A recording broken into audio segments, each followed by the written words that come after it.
they don't seem to be doing at the moment. News confirmed that me and Alan discussed last week, so if you want a bit more in-depth conversation about this, listen to last week's podcast. But Swinton have confirmed their plans to rebrand as Manchester Lions ahead of next season. The Championship club have submitted an application to the Rugby Football League to change their name as they aim to attract bigger crowds and more sponsors. Sensible move, and they're still going to look like Swinton. It's still going to say Swinton on the badge. So why there's the level of fuss about it there is... Logically, I can't understand. I can get it to a level, but the level of the council writing to them and appealing to them just smacks us. We want some attention more than anything else. Votes. If they really cared, they would have pushed through on the plans to get the team back into a site and in the postcode, and they've never delivered on that in 20 years. So, yeah. Good luck to Swinton, is what I say. Definitely. To Swinton, Manchester Lions, however they brand themselves, to the blue and white club in Greater Manchester, good luck to them. Yeah, former Man of Steel winner, gosh, that feels like a long time ago, Rangi Chase has signed a new deal with Doncaster for the 2020 campaign. The 33-year-old joined the Dons back in May on a deal until the end of the season and has now signed a new one-year contract with the League One club.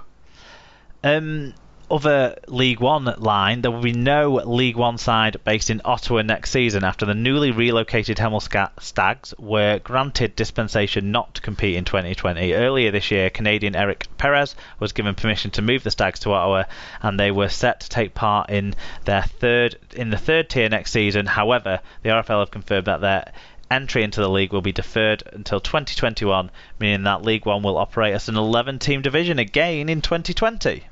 So no news of the mythical Bristol team either. That unicorn seems to have rode off into the sunset. The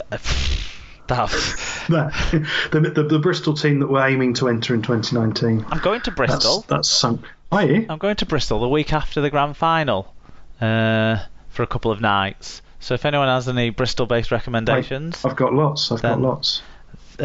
Send them my way. None of those recommendations will include going to attend a semi-professional rugby league occasion, unfortunately. But yeah, there you go. I can do beer, pizza, bookshops, and tea shop. Excellent. We'll talk about that later. Yeah. And finally, who's doing it? Are you doing it? I thought it was your turn. I did Rangi Chase. Oh no, you did that extra bit of. Well-oiled machine. Nottawa. Well-oiled. There we go. Nottawa. As in not Ottawa. Yes. Nottawa.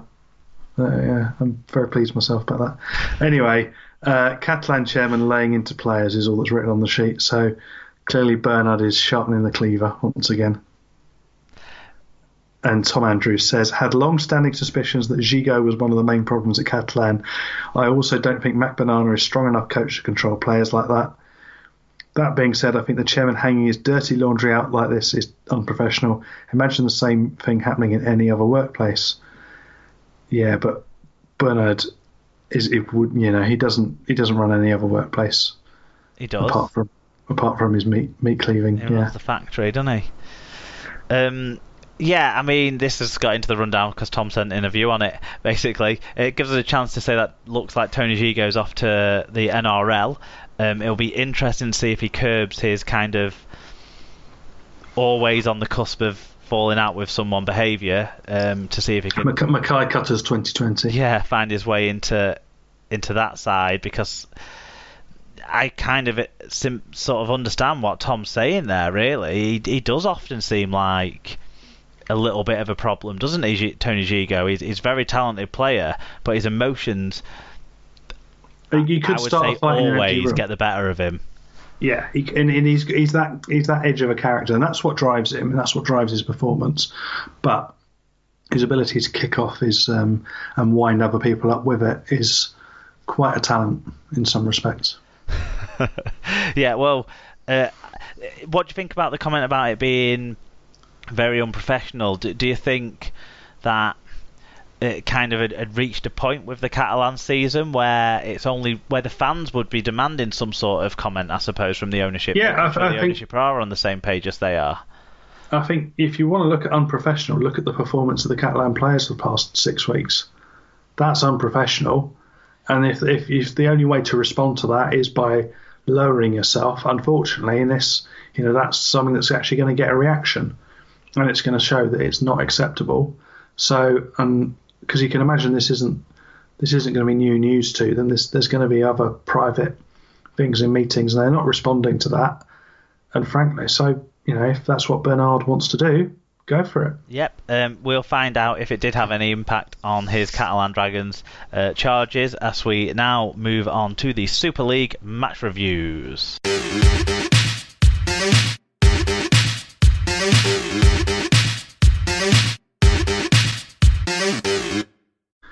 So it's time for Super League round 28. Just one to go because of that magic weekend, of course. An average attendance of 9,615 saw this as a round. And we start on Castleford on Thursday night, where it finished Cas 44, Hull FC 12, having been 20-6 at half-time in front of 6,712, and refereed by one Mr. Benjamin Failer. In terms of statistics, with nearly 250 more metres, 9 breaks to 6 and 5 fewer handling errors, Castle were the much stronger attacking side in the game, with a 0.6% better team tackle success rate and 3 fewer penalties conceded. They were also the better side without the ball. For the winning Cass side, Jordan Rankin took a try, 1 try assist, 8 tackle busts, 208 metres and 2 clean breaks. Jesse Senelefeo made 152 metres. Liam Watts made a try assist and ran for 122 metres. And Jake Truman scored 3 tries, made 2 try assists, 9 tackle busts and 3 clean breaks. For that losingest Hull FC side, Danny Houghton made 49 tackles, yemating for 11 of those from marker. Jack Lurgan, 1 try, 122 metres, and Ratu Nalago, 5 tackle busts and 107 metres. And we had some fan views on this one, Mark. Yes, we start with Karsten, who said, Kelly with a shocker. The snake talks himself into the bin and Snide kicks out on the full. A very bad night for Hull FC. Truman and Rankin outstanding, with Truman having the stats of the weekend early. A true man. Just sorry for Sarah and Joshua. Yeah, definitely sorry for Sarah and Joshua. It was a not a great fun night for those guys, but hopefully they'll be getting some sort of positive response through the Castleford club for the bad behaviour that they experienced. But Truman played very, very well. He did, and should be talking himself into contention for end of the season honours. Given the way he's played, certainly with the Knights, if not in that GB squad for experience as well. Shoddy Mungo, Alan got in touch to say, didn't you used to be England international, Jake Connor?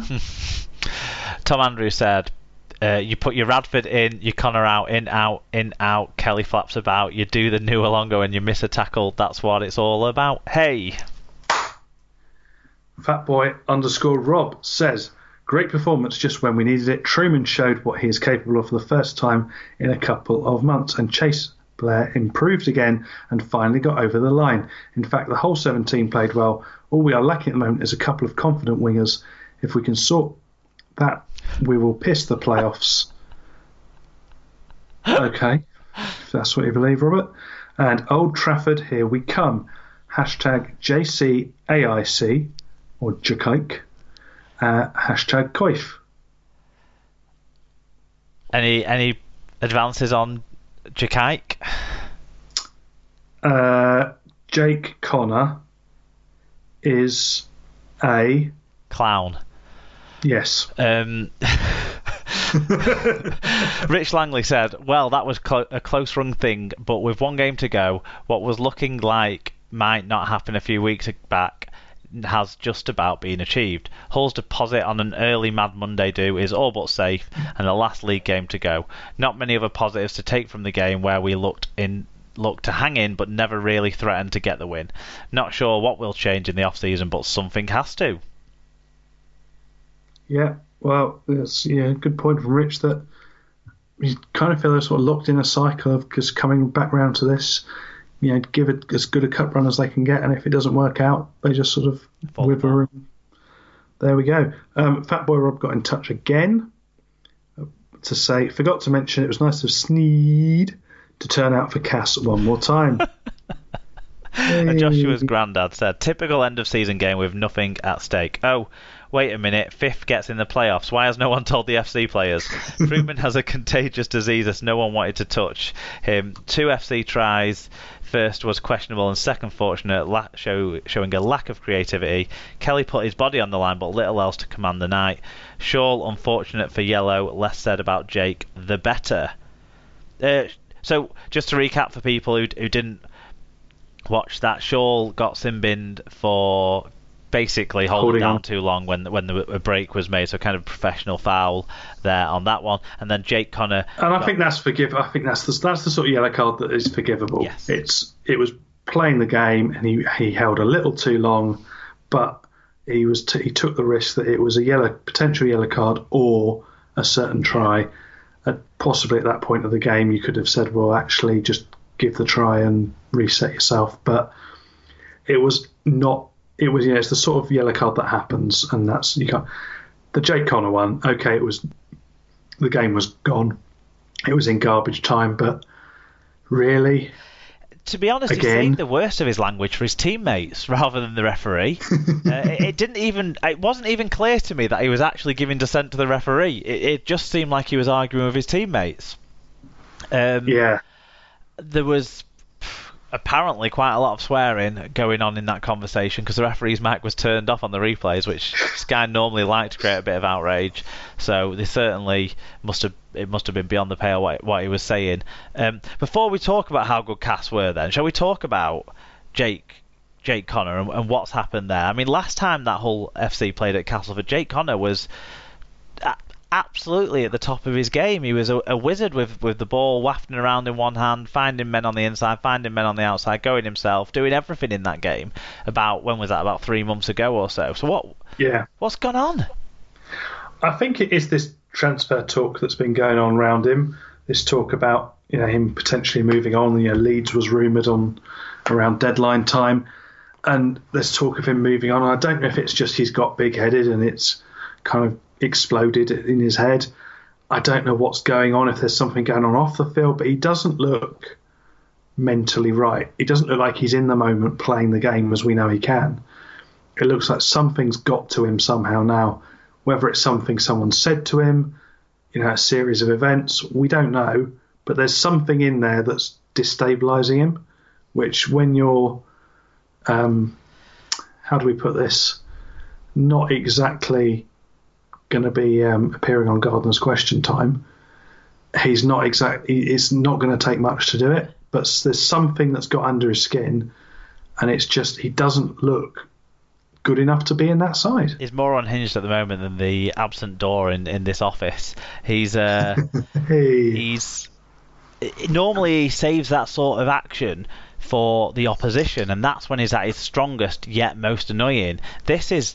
He's at his weakest and most disappointing at the moment, and I really hope he addresses it and sorts it out, because he can be a powerful weapon in our competition, a fantastic player, an international caliber performer. Yeah, and that's why for me he's got this question mark on him internationally. He's around his temperament, that if he starts doing that in a test match where you can't afford silly yellow cards like that because you will get punished very quickly.